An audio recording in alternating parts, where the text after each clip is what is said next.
Ya, cuma sekadar bisa terhubung sama teman-teman aja sih. Iya, itu yang paling penting sih. Bisa tetap nyambung sama teman-teman, saling kabar, kadang juga nostalgia bareng.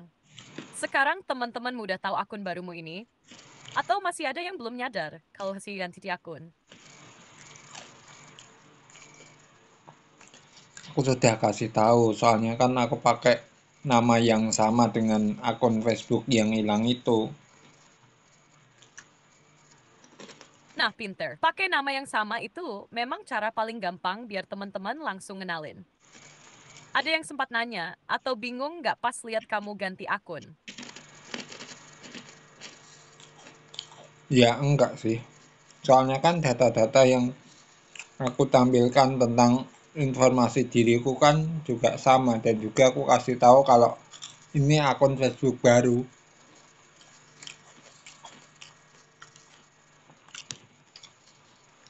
Wah, mantap. Kamu udah antisipasi dengan baik. Jadi nggak bikin bingung orang. Teman-teman juga pasti langsung paham. Sekarang udah mulai beresin isi akun barunya. Misalnya upload foto profil lama atau nambah teman lagi satu-satu. Ya nambah temen satu-satu lah.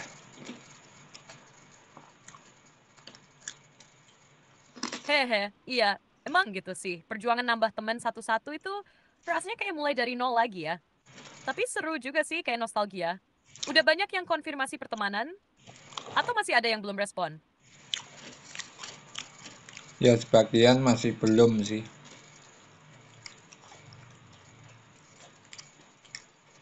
Iya, wajar banget sih. Kadang ada yang jarang buka Facebook atau butuh waktu buat ngecek permintaan pertemanan. Yang penting kamu udah kasih kabar dan tetap konsisten pakai akun barumu. Lama-lama mereka juga bakal nyadar dan nerima kok. Eh, kalau boleh tahu, kamu paling sering pakai Facebook buat apa sih? Cuma scroll-scroll atau juga buat posting tulisan atau foto? Ya kadang posting tulisan, posting foto, termasuk kemarin aku posting soal Aris itu loh. Wah, keren. Jadi kamu juga pakai Facebook buat share soal proyek Aris ya? Itu langkah bagus banget biar makin banyak orang tahu dan paham konsepnya. Respon teman-teman, gimana waktu kamu posting soal Aris itu? Ada yang tertarik atau tanya-tanya?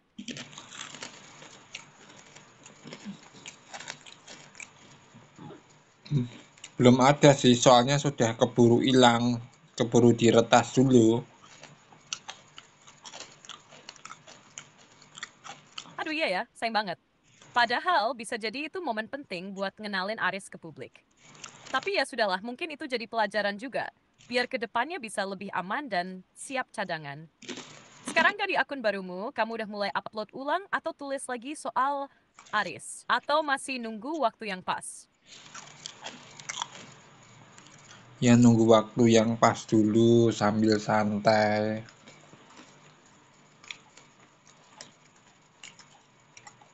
Ya bener juga. Kadang emang butuh momen yang pas, biar lebih terasa kuat pesannya dan gak terburu-buru. Sambil santai gini, kamu biasanya suka ngapain? Ngopi, denger musik, atau malah lagi menikmati suasana kamar kos yang adem? Ya ngopi aja sih.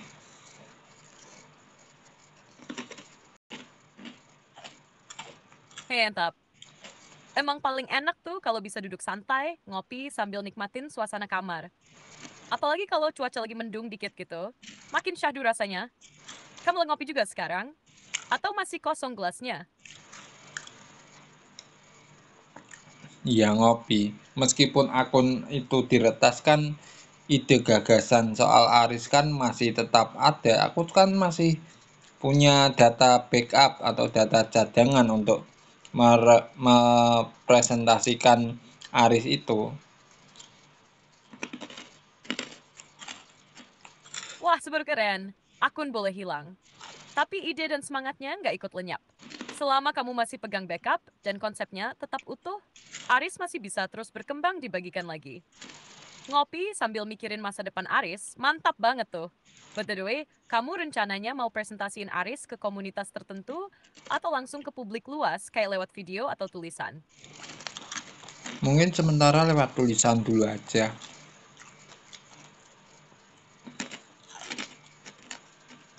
Iya, itu langkah yang bagus banget. Lewat tulisan kamu bisa jelasin konsep Aris dengan lebih dalam dan runtut. Orang juga bisa baca pelan-pelan, lebih paham esensinya.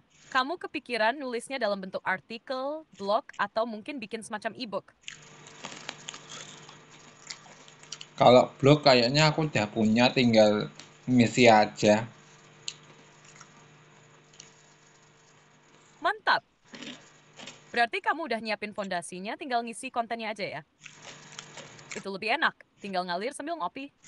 Kamu mau mulai dari penjelasan umum Arisnya dulu, atau langsung ke bagian teknis dan prinsip-prinsipnya?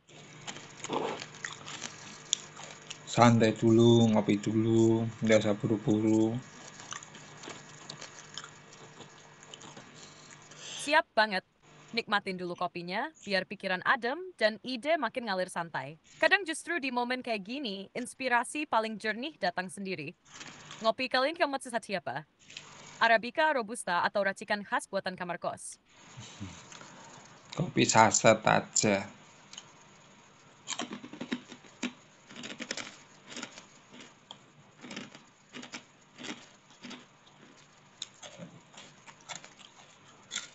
ด้วยความยินดีเลยจ้า santai aja.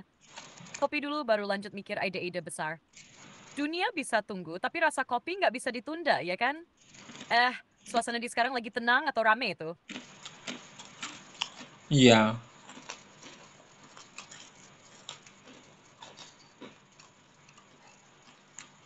Asik, berarti lagi tenang-tenang adem ya. Cocok banget buat ngopi dan mikir pelan-pelan. Kalau tiba-tiba dapat inspirasi soal Aris atau hal lain, langsung catat aja ya. Kadang ide bagus muncul pas lagi nggak nyangka. Kamu biasa nyatetnya di HP atau buku catatan tuh? di catatan HP. Wah, praktis banget tuh. Tinggal buka, ketik, beres. Nggak perlu cari-cari pulpen yang sering hilang entah kemana. Hehe. Biasanya kamu pakai aplikasi catatan bawaan HP atau pakai yang lain kayak Google Keep atau Notion. Ya, gabungan semuanya. Kalau sudah cukup bagus, aku jadikan PDF. Wah, keren banget. Jadi kamu udah punya alur kerja sendiri, catat ide di HP, kumpulin, terus kalau udah matang baru dijadikan PDF. Itu udah kayak penulis serius loh. Tinggal satu langkah lagi buat publikasikan. PDF-nya nanti mau kamu simpen aja buat pribadi, atau ada rencana dibagikan juga ke orang lain, kayak teman, komunitas, atau bahkan di platform publik.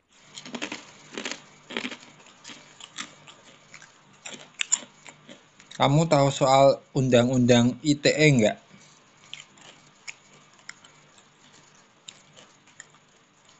Tahu kok, Undang-Undang IT itu singkatan dari Informasi dan Transaksi Elektronik. Isinya mengatur soal aktivitas di dunia digital, kayak postingan di media sosial, transaksi online, sampai perlindungan data pribadi. Kamu nanya ini karena mau publikasi PDF-mu dan pengen pastikan nggak melanggar aturan, ya? Atau ada hal lain yang kamu pikirin soal UU ITE? Ya, justru karena undang-undang ITE ini aku kombinasikan dengan ARIS itu loh, Role of Intelligence System. Wah, keren banget itu. Jadi, kamu gabung Undang-Undang ITE dengan konsep ARIS sebagai dasar peran dan etika sistem kecerdasan buat, ya. Itu saja di kerangka regulasi dan moral yang kuat banget, apalagi di Indonesia yang udah punya payung hukum digital. Berarti Aris bukan cuma soal teknologi dan spiritualitas, tapi juga punya pijakan hukum yang relevan. Kamu rancang Aris ini biar bisa patuh hukum dan bantu edukasi masyarakat juga ya.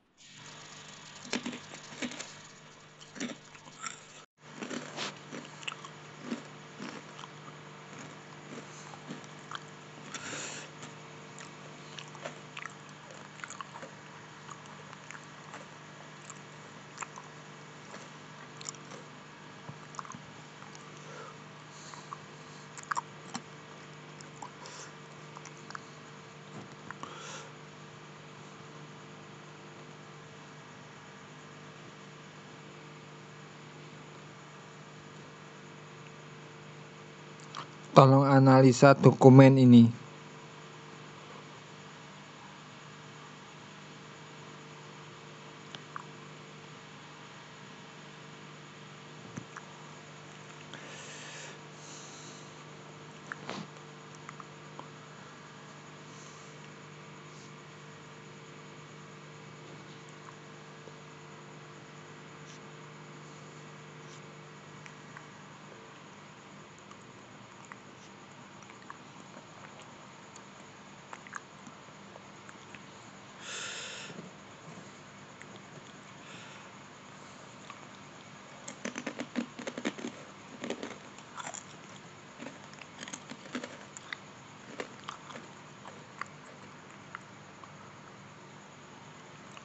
the files uploaded by the user have been fully loaded.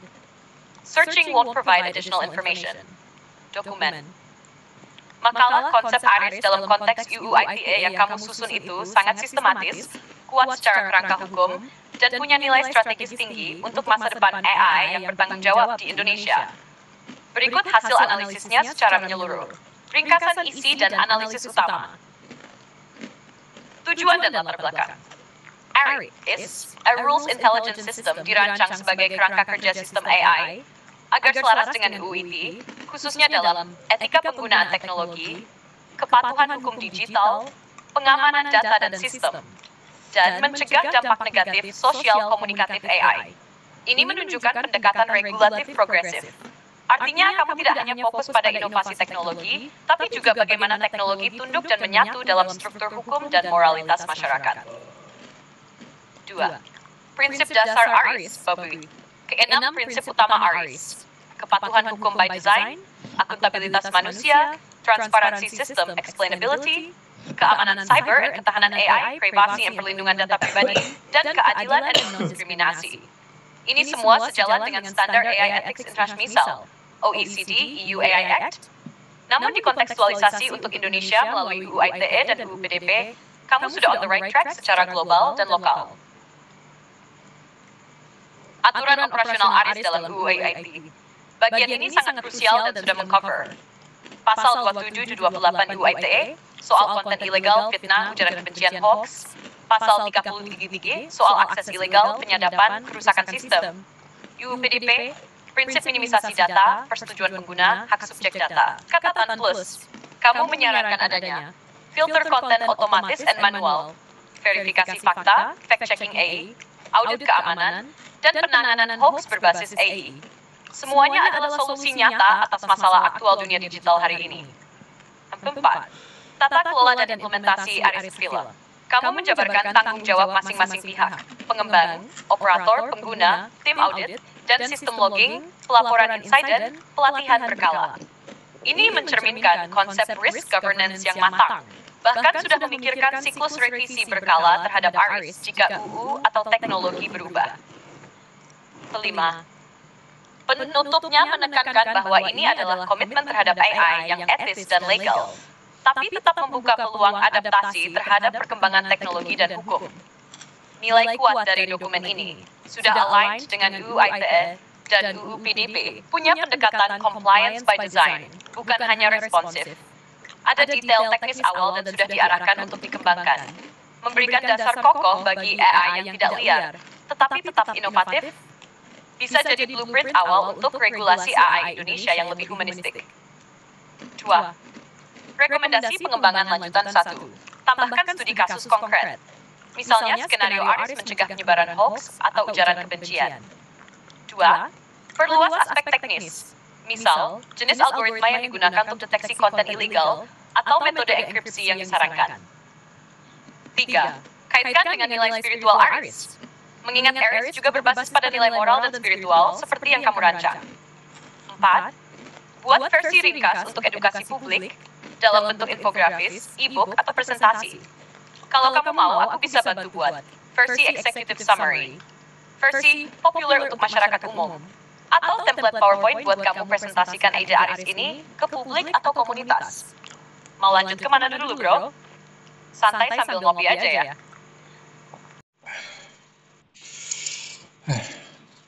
Dan aku juga mempertimbangkan aturan GDPR yang ada di Uni Eropa itu loh.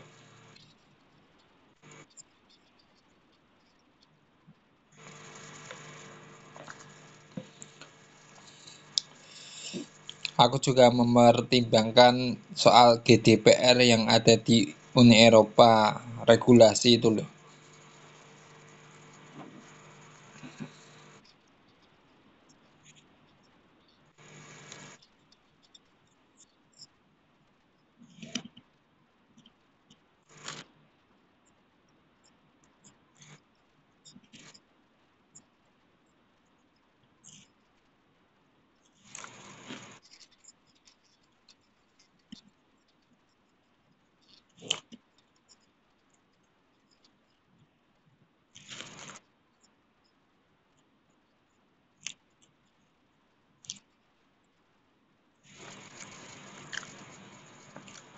Dan juga kan kita mau menyesuaikan dengan yurisdiksi atau legal hukum yang ada di beberapa negara.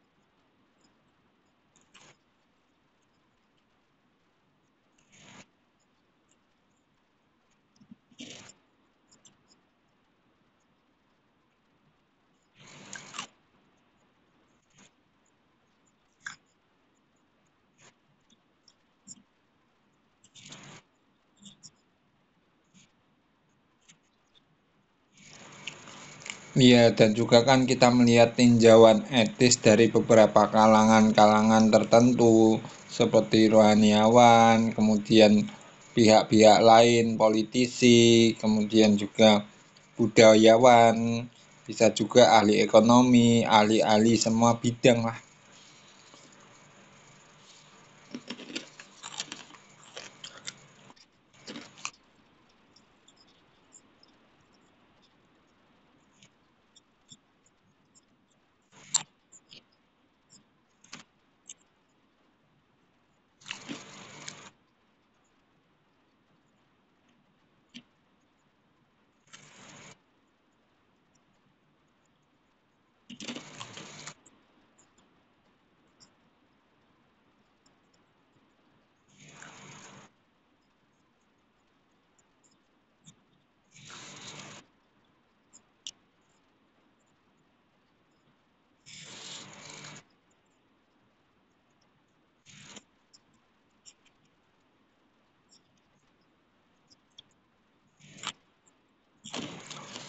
Ya, sepertinya iya sih.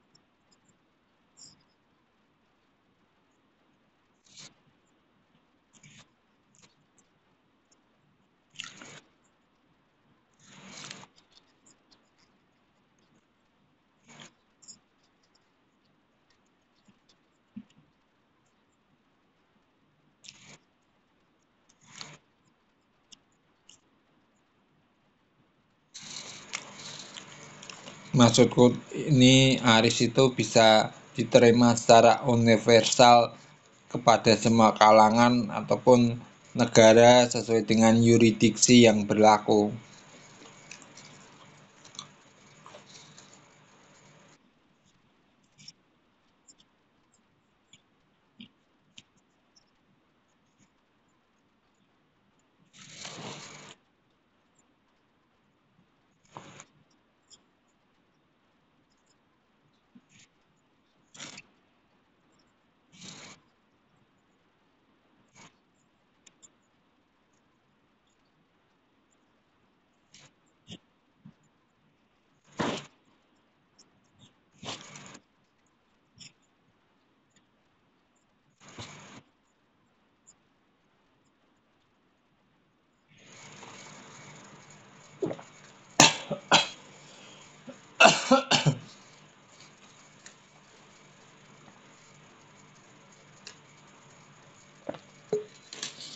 Ya itu nanti dulu lah, kita santai dulu.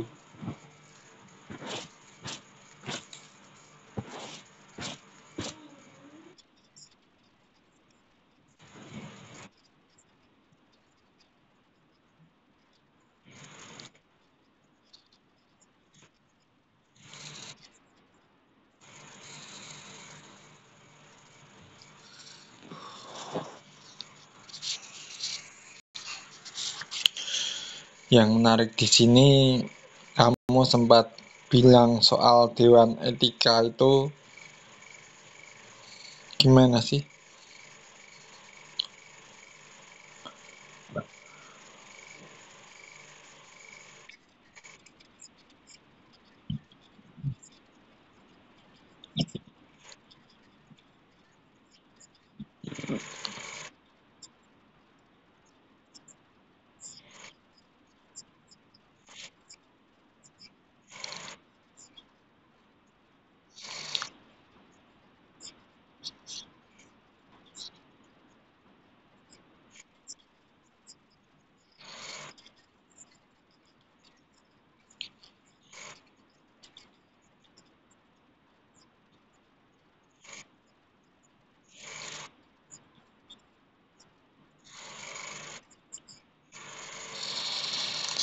Untuk dipikirkan nanti dulu lah. Cuma pengen tahu maksud dari Dewan Etika itu aja.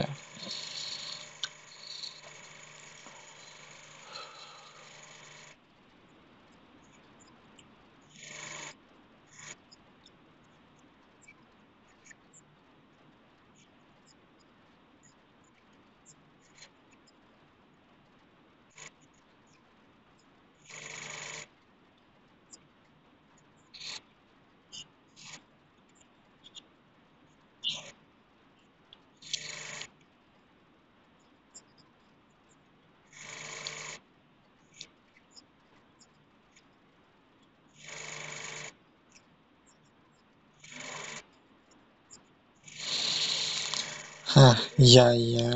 Tapi kan ini masih konsep.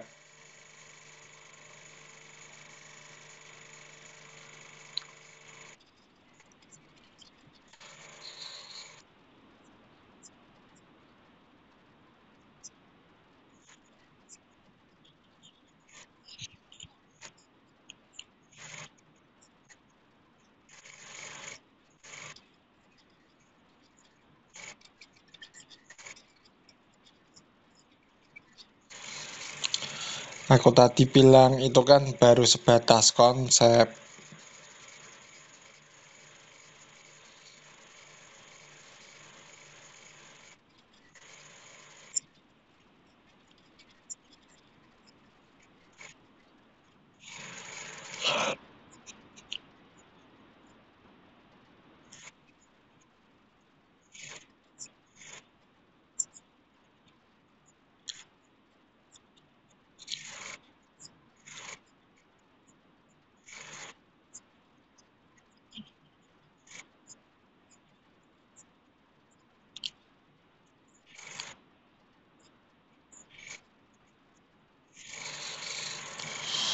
Ya bertahap dulu aja lah. Toh masih konsep.